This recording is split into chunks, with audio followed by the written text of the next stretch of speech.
Humans have had a close relationship with animals for thousands of years. Scientists agree the domestic dog has been a trusted pet for around 15,000 years. And cats became part of the household from 10,000 years ago. And now it's estimated there are at least 600 million pet cats in the world. Exotic pets have also been kept for thousands of years. It's well documented that the Egyptians kept baboons as pets, and exotic animals kept in the home feature in many ancient texts. In modern times, the keeping of exotic pets has increased.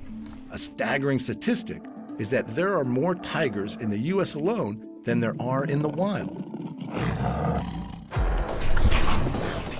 Animal owners truly believe they are playing a role in preserving the numbers of exotic animals.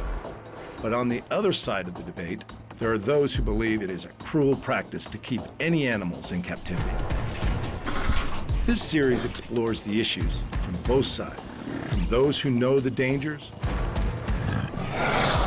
but see the benefits, to others who condemn the keeping of exotic pets. Their stories follow.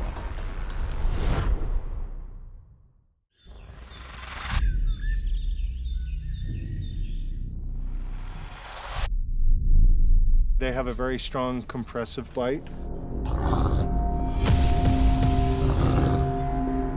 They have the capacity to lacerate your skin and bite parts of you off.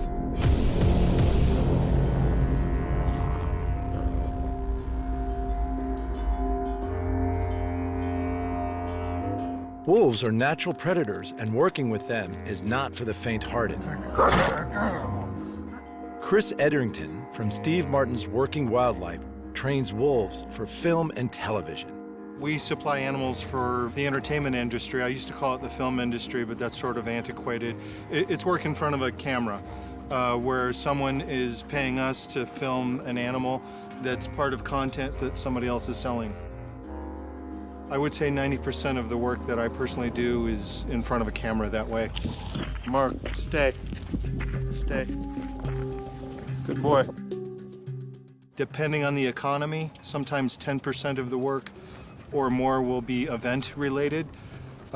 America's funny that people have disposable income, and somebody occasionally wants a lion at their party, or a wolf, or a baby animal of some kind.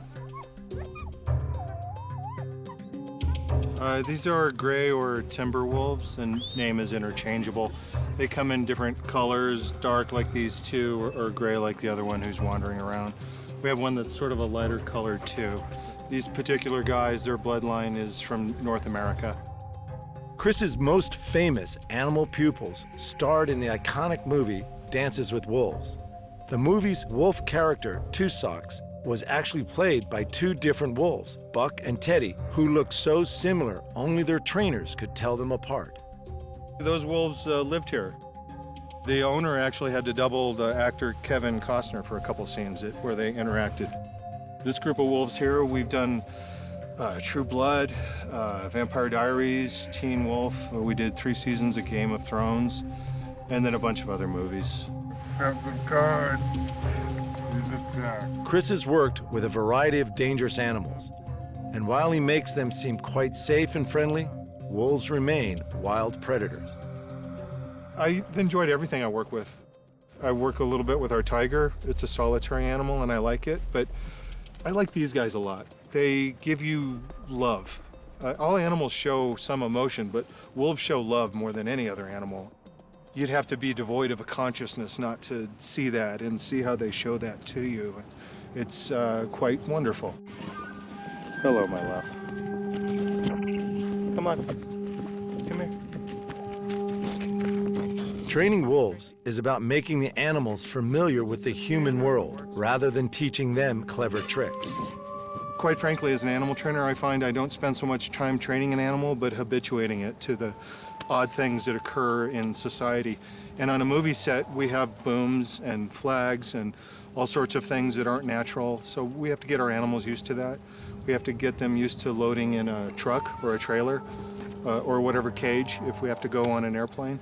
And we try to make that so it's normal and not stressful. Going into a pen with wolves is dangerous, And no matter how close an owner is to their animals, there will always be a risk.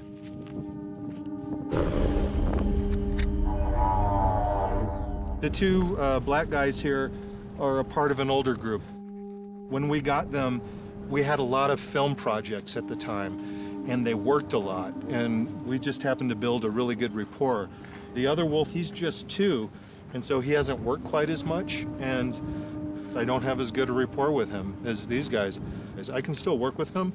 If a filmmaker wants to shoot with him, we'll go do whatever we have to. But these guys have known me better, and I've done more with them, and we've traveled more places.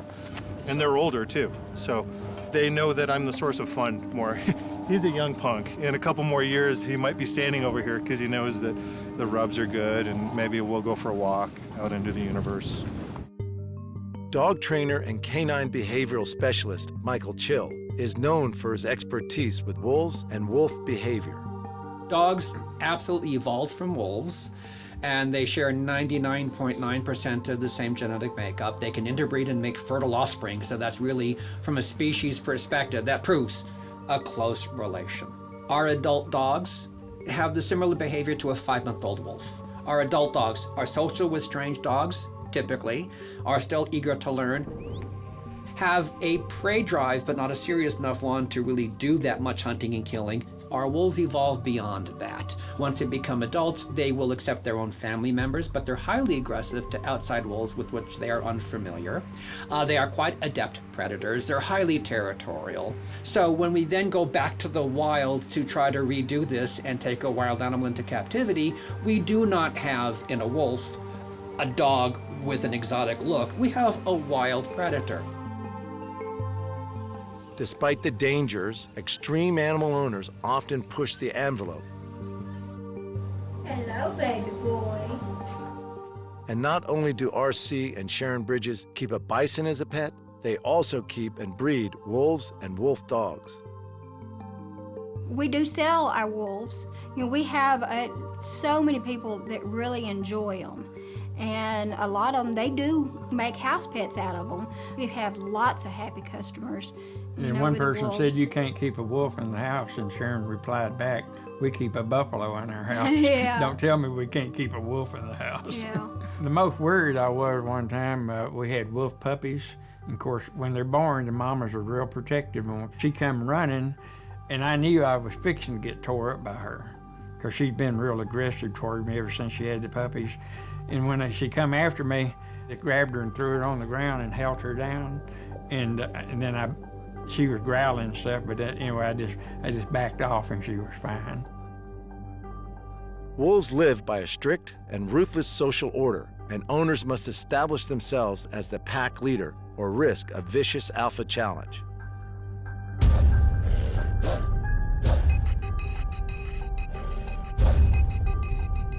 R.C., of course, as the dominant male of the family, he takes charge, and whenever he feels like he's comfortable with me jumping in, because he won't let me jump in and do anything without his okay first. The way we do them, we keep 2 to 3 in a pen, and we never have any problem with them. We do have an alpha problem occasionally, and I got rid of a female lately because she was causing too many fights. I raise these guys, and because of how I've worked with them, I think they view me as the top dog. They live in a sort of interesting structure. Biologists tell us that an alpha male and an alpha female will form. And basically what that means is the dominant pair will be the only one that will be allowed to breed. And nature is really cruel. Sometimes the other ones breed, but if they have a successful litter, the alpha male and female will just kill it. The way we raise them, these are very nice, but they're still... You can't take the jungle out of the boy.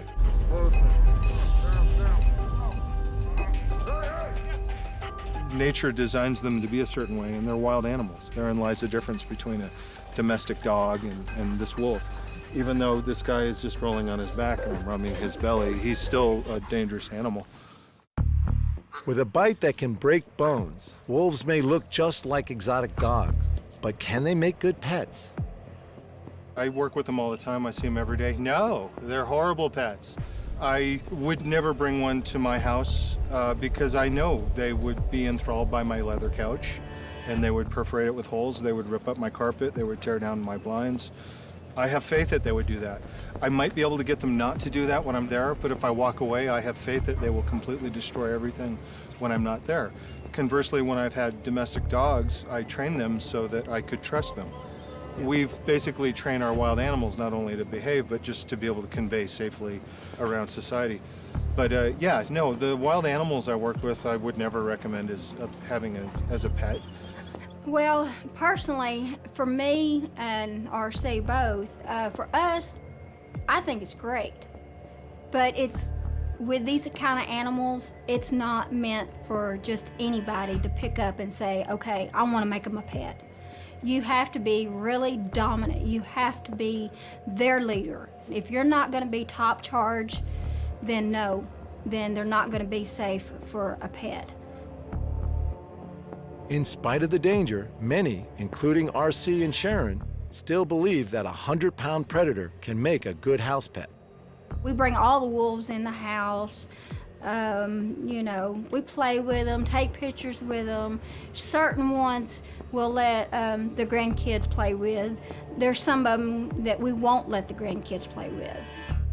Ours make a good pet. Just like all animals, depending on how they're raised from beginning, really, is what makes good pets. When I got in the wolf business, I thought I had a mean animal coming to me. And it wound up being the sweetest animal I've ever been around. And we always hear the stories about the big bad wolf. They're just unbelievably a gentle animal. I do think they're dangerous when you let them run in a pack.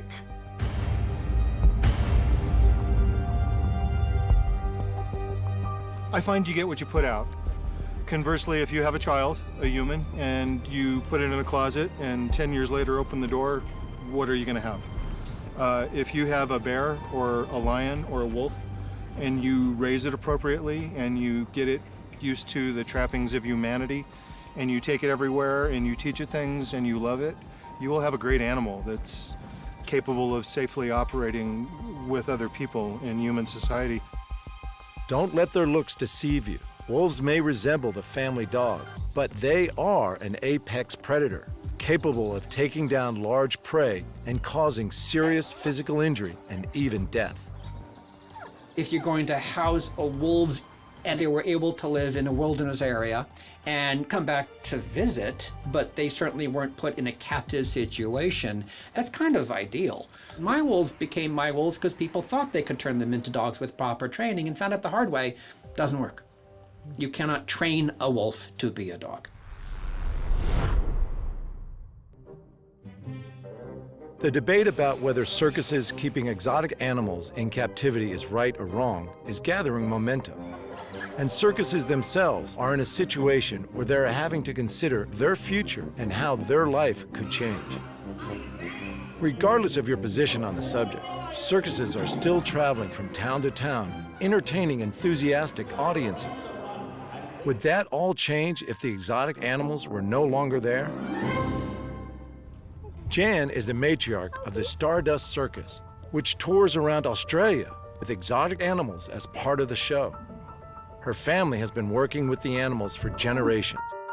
Really a family affair, the whole circus. There are 28 people on, counting all the babies, of course. This circus is family-run, and most of them have grown up working with exotic animals. It's a life they've always known, and they treat their animals as part of their family. It's a pretty good life, really. But what's it like to work in a circus with exotic animals? We have the only 2 remaining circuses in Australia now with exotic animals, and we have both. We have 6 lions, 5 monkeys, and that's all in the way of exotics. The others are pigs, goats, dogs, horses. These animals have been born and bred in captivity, so they don't know any other life. So it's not like they've been plucked from the wild and suddenly they're, living this life. It's not that at all. And people don't seem to understand that. They seem to like the life they've got, I guarantee that. The wild isn't as great as what people make it out to be either. In the wild, a lion can live up to 14 years. But at the circus, the lions can live up to 25 years without the stresses that come from living in their natural habitat. Yeah, we treat them like family. They are our family. When we move to each place, they come first. They're set up before anything else. So to make sure they've got all their comforts of home, and even to the point if it's a hot day, the lions have their air conditioners turned on, and if not, they lay out in their yard and snooze all day, and they have a bit of a life of luxury here. They don't do any hard work of any sort, and they don't have to worry about where their next meal's coming from. The circus is regularly inspected by the Royal Society for the Prevention of Cruelty to Animals to ensure they comply with all the necessary regulations. A lot of councils have banned the grounds for exotics because the animal liberationists tell them so many lies about what we do to our animals, which doesn't happen at all. And they can make up some doozies, believe me, some of the stories they tell them. And because we'd be in jail if we did half of what they tell them. Jan has bred several lions over the life of the circus, which has provided an interesting story to the taxman. We had cubs living in a caravan. They had a little bed under the table. And I'd say to them, righto, go to bed. So I had some paperwork on the table. And my husband had the tax return sitting on there. Well, it fell down under the table and it got all chewed up by the cubs. We had to send it in like it was, put it in with a little note that these were chewed up by lions, you see. And so I was singing afterwards, I bet they thought, no, we've heard everything now, every excuse in the book. This one will take the cake. Public safety and the safety of the lions is a high priority for the circus. And there's a double fence around the lions area for added protection. We have barricades around and all that, and the lions do get locked away at night. We have security right around them with the caravans, so our own people are there all the time, 24 hours a day. And we very rarely ever have anybody come around that want to get in with the lions. If they do, they probably get eaten. No, I'm joking. They'll probably lick them to death. The lions can be found lazing about in a large fenced-off grassed area to the rear of the big top, oblivious to the debate surrounding them. With social change, circuses are now under intense pressure from animal welfare groups that say it's cruel to keep animals in captivity, that they shouldn't be kept in small cages. This is the cages that they can't turn around in. They're not big enough, aren't they, Glenn? They can't turn around in these. Cramped up in this. Some of it's funny. If it wasn't so stupid, it'd be funny, but they come out with some weirdo things. These lions have lived like this since they were born at the circus. They have never been in the wild, so this is the only life they know. They are well looked after and safe from other predators and human encroachment to their natural habitat.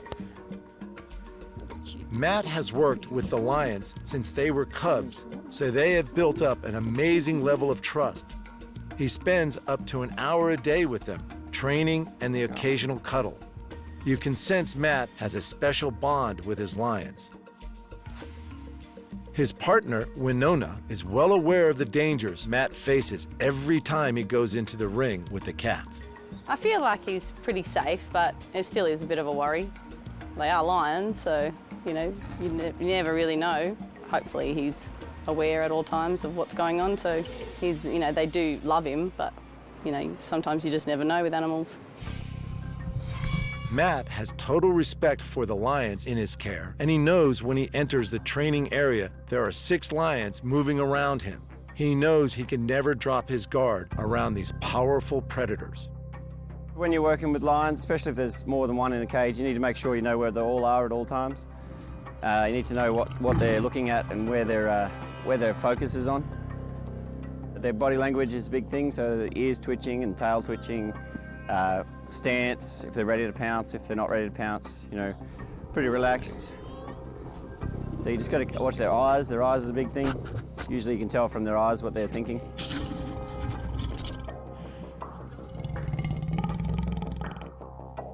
So he's pretty relaxed. He's just watching Bart over there at the moment. But they're all pretty good. They all have their own personalities and moods, and Sometimes they're in a good mood and sometimes they're not, and as long as you are paying attention, it's pretty safe. Hello, boy. He's beautiful. There is a lot of trust between the lions and Jan. Putting your hand inside a lion's cage is something that Jan doesn't recommend. I wouldn't let any strangers do that. We know them pretty well and how far you could go with them. If they were not in a really flash mood, I wouldn't do it, but that's very rare. But now and again, just the other two bigger males will have a bit of a barney with each other about who's going to be the boss of the females. They are beautiful, gentle animals, and you would probably trust any animal, no more than about 95%, but they're just like a dog even. Who knows if a dog could ever turn. So far, the lions have been relaxed, but there is a change in mood in the training area between two of the males, and we get a glimpse of what lions are capable of. There's always that very, very, very slight chance, very slight. But so far, they've been really good.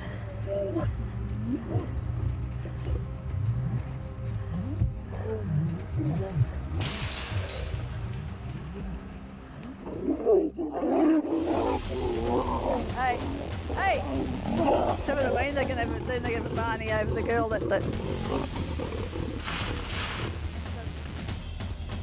Hey! Stop it! Oi! Stop it! Oi! Hey! Stop it! Stop it! They have a little barney every now and again. They don't do any damage to each other. Just for something to do, I think.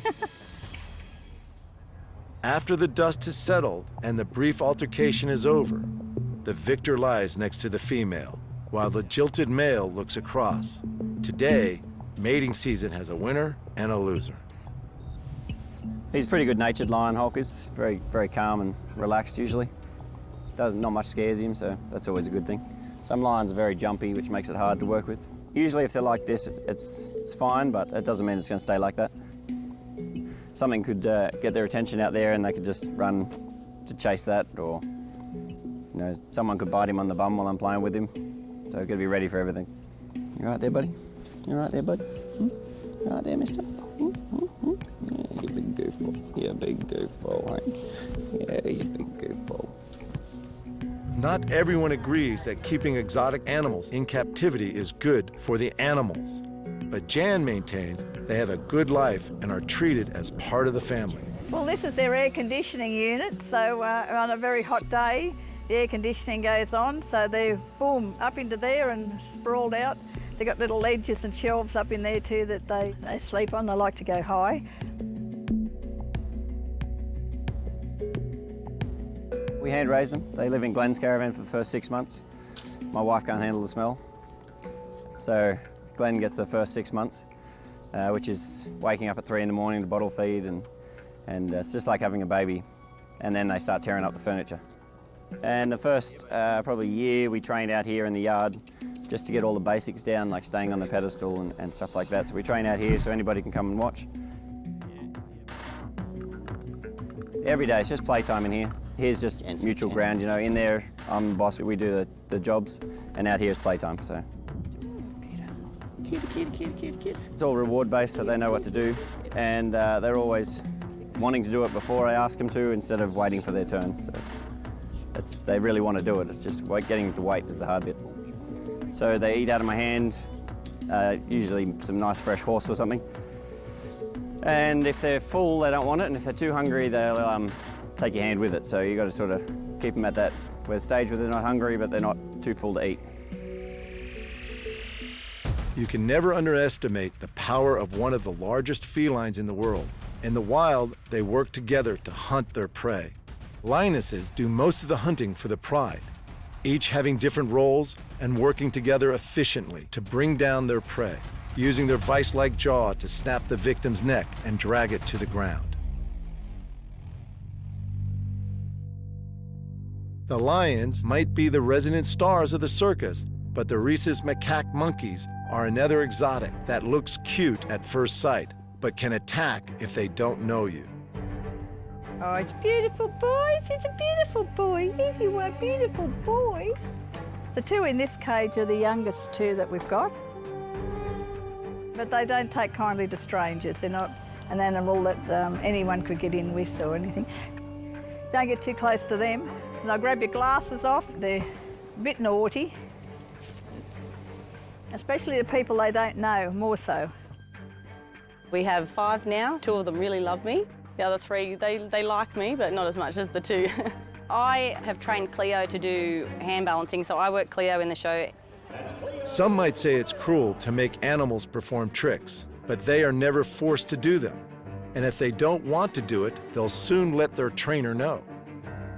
They do bite, but everyone knows when they're out, just to make sure they keep away from the people who can't handle them.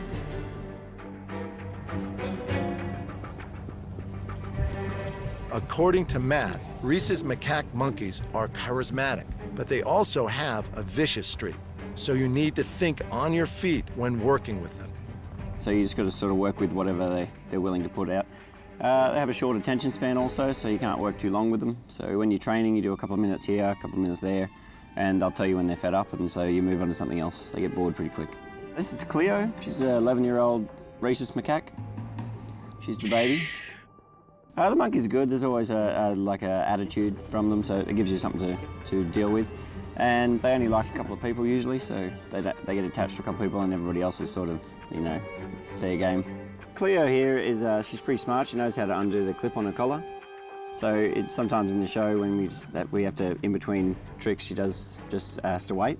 And sometimes if you're not watching, she'll unclip herself, go to the table, get a treat, and then head back home, put herself away again. Millie, the one in here that stays with Cleo, she's got a lot of attitude. She's willing to attack anybody really. She's just full on. Family more than pets.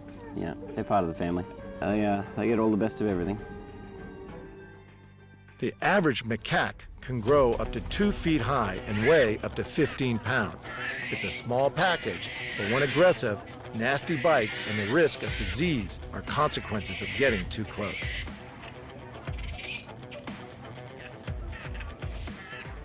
Well, they're not really wild. They've been with us their whole life, but there is still the instinct in there. Animals don't think like humans. You know, that's where the people go wrong. Animals have their own thought processes and their own way of doing things. So to us, like something we would think is nice, they think is you just letting them do whatever they want.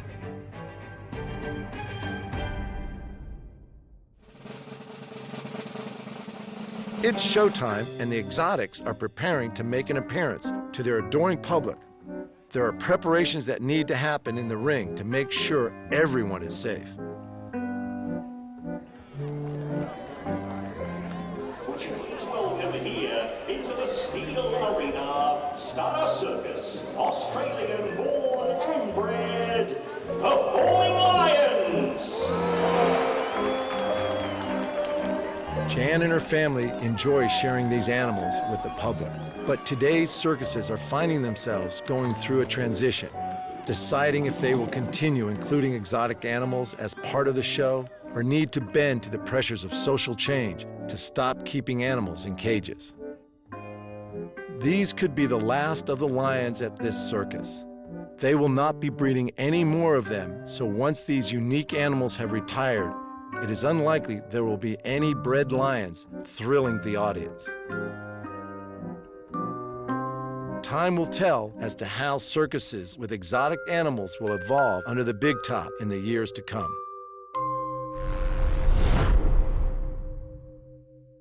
Located in the San Bernardino Mountains of Southern California, the small city of Big Bear Lake is a popular holiday destination. The region draws thousands of tourists, and its picturesque surroundings have been used as locations for many Hollywood classics, including Daniel Boone, Gone with the Wind, and even Disney's Old Yeller. But Big Bear Lake is also known as the location of a much more shocking filming project. The tranquil mountains of Big Bear are a world away from the glitz and glamour of Hollywood. They're also home to the well-known Hollywood animal trainer and stuntman, Randy Miller. Randy's company Predators in Action, specializes in location and studio-trained exotic animals. Yeah, I mean, I definitely built Predators in Action with no fear. We still do push the envelope, but back in the day, we really pushed the envelope. And I mean in every way. It could be a stunt, doing a staged attack, or even just a simple model shoot with a tiger crawling on a girl that the cat's never seen before. We did things back then we probably wouldn't do today.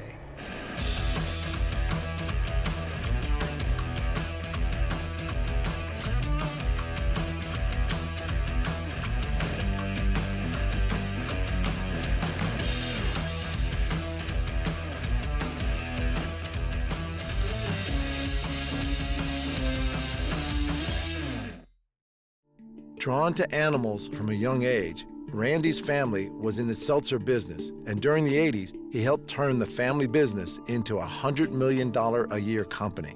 He lived an extravagant lifestyle and used his successful business fortune to indulge his childhood dream of owning big cats, bears, and other exotic animals. Back in the day, I had great resources to, accommodate these types of animals and to just to get the permits and permission to have them. Basically have them with me wherever I go. And that's really what I did. We built a house in the Hollywood Hills with a 3-story glass cage. It was designed, for big exotic animals. I didn't have any animals live there full time. I had a place out in the desert where I kept all my animals. And I used to bring them in to visit while I was in Hollywood, just so I could always have my animals around. When the family business went bankrupt, Randy was forced to find another way to both earn a living and keep his dangerous pets. He turned his eccentric hobby into a career and began supplying big cats, grizzly bears, and wolves for big-budget Hollywood movies and high-rating TV shows. His signature stunt was the staged attack, where his animals staged realistic but harmless attacks. He created a unique and potentially life-threatening product. My staged attack was not taught. Nobody teaches you that. It was developed back in those days, like in that house with that glass cage. I used to wrestle my animals and play with them.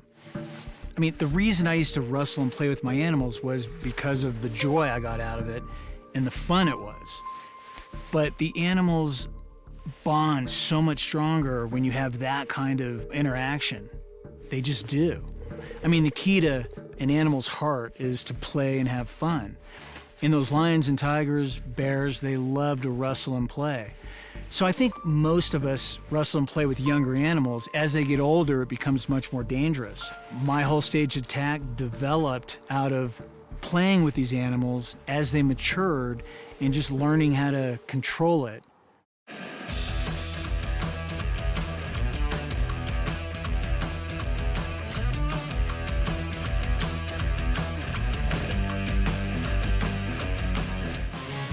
Years of high-risk training with ferocious carnivores yielded the ultimate Hollywood payoff when Miller won a Stunt Academy Award for his role as Russell Crowe's stunt double during the tiger attack scenes in the blockbuster movie Gladiator. Once I focused on doing film work with these animals and I really focused on training them to be in movies, that's what we were training for, was that scene, not even knowing it. But I mean, I would say our whole career put us there. That tiger was raised its whole life to play out all that action you see in that scene. The lunging, the jumping, the snarling, and that staged attack. I got bit on that show. There were a lot of staged attack scenes, and it required a lot of takes over and over. Attacks from the back, attacks from the front. While filming one of those attack scenes, Tara, the tiger I was using, ended up grabbing the wardrobe, which was leather. So she grabbed it and, she got possessive over it, is what happened. and she ended up biting. She tried to take it from me, and she bit through it and put a hole in my arm. So at that time, they cut and said, hey, we got it, done. Went, undressed, got out of wardrobe. They bandaged up my arm, and then a PA comes in and says, hey, the main camera broke. We don't know when the film actually broke, so we got to go out and refilm all that. Like the special effects camera. They got me back out there. They put a steel plate over the wound, and we started doing it again. And the only reason I was able to continue doing that attack after getting bit pretty bad was I understood why she bit me. You know, she wasn't really biting me. She didn't go after me out of anger. She went after the wardrobe and got possessive over it. Between 1990 and 2011, there were over 300 incidents involving captive big cats in the U.S. 20 people were killed. Over the same time, captive bears killed 6 and injured 61. Working alongside predators is never 100% safe for the humans involved. American Humane is responsible for making sure that the work is safe for the animals. Our job is really just to make sure it's done well. Our primary mission is to oversee, basically police, the care, the safety, the humane treatment of the animals while they're on set. The others want to debate whether it's philosophically okay to use these animals. So when I'm asked, should these animals be used, look, we could sit here for 3 hours, 4 hours, and probably not arrive to a decent answer. But when I tell you, look, my job is to make sure that the animals that are participating, are being used in these environments, are cared for properly, that is really our job and our mission. Big cats, grizzly bears, and wolves are popular movie stars, and they're all capable of removing human limbs in seconds.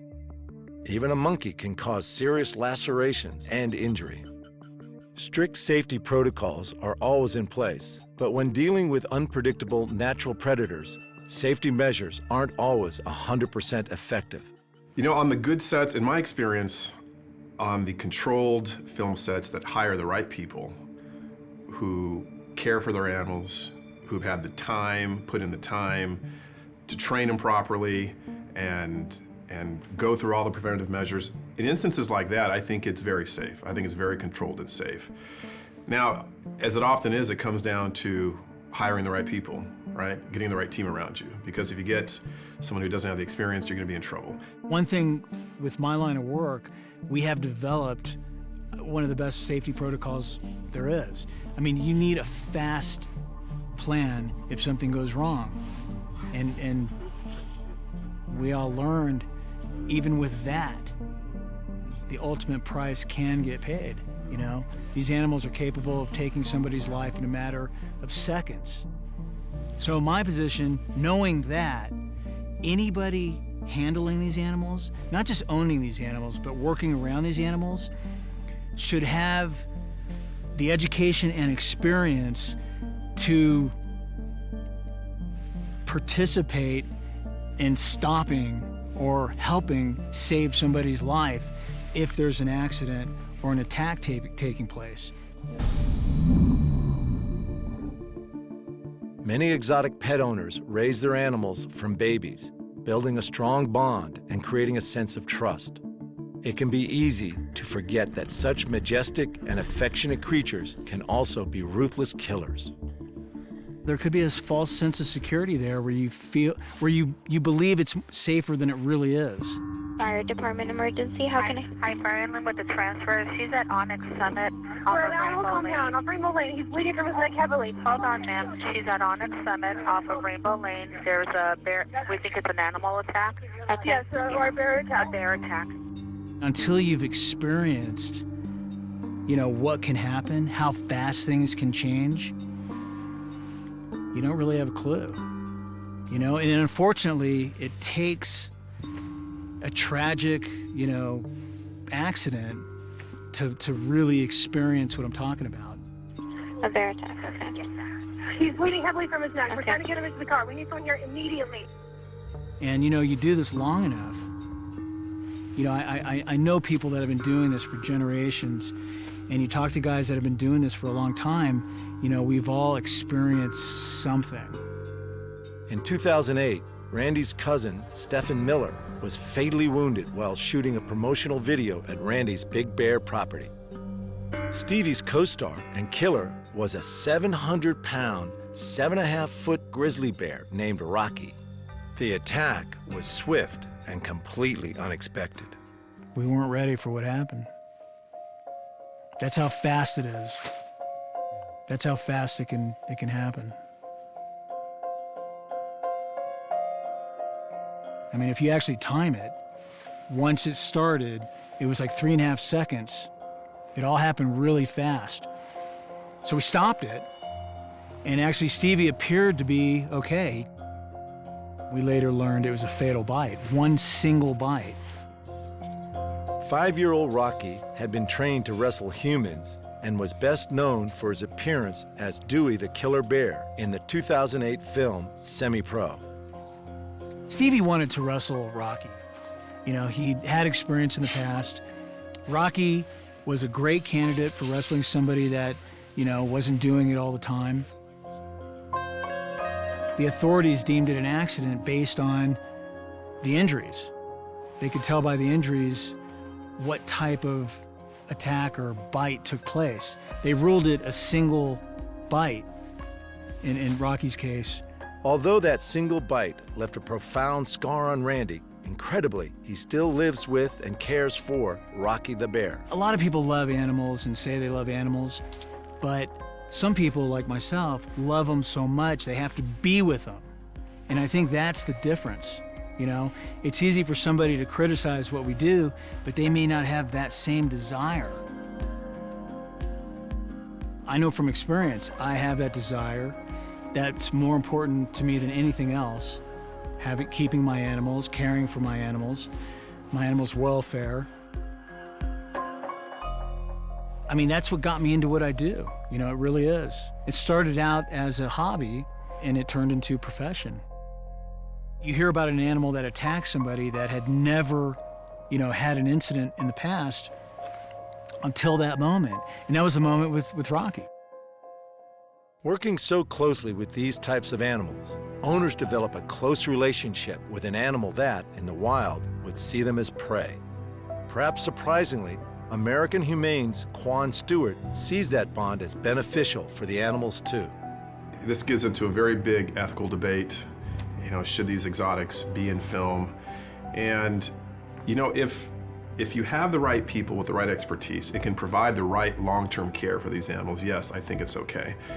A lot of these animals are domesticated at a very young age. They're used to human contact. They enjoy human contact.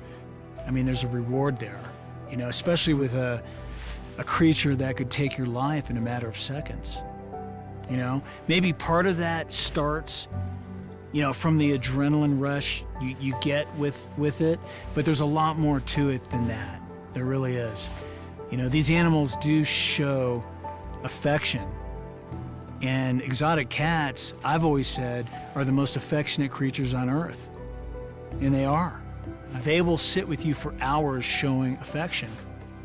I mean, they're moody, and that's what makes them dangerous. It's kind of like a dog, you know, where they're very friendly and fun. And it usually takes a while before you see their instincts come out, but eventually they will. And all these animals get possessive, and it might be something you didn't see until that moment. And when they get like that, it doesn't matter how much they love you, they'll kill you over anything. It's just in their instincts. It's just in their DNA. Today, Randy remains close to his collection of unusual and dangerous pets. 7 big cats and several bears, including Rocky.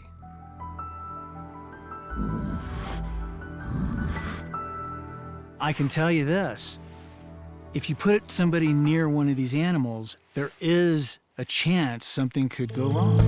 There is.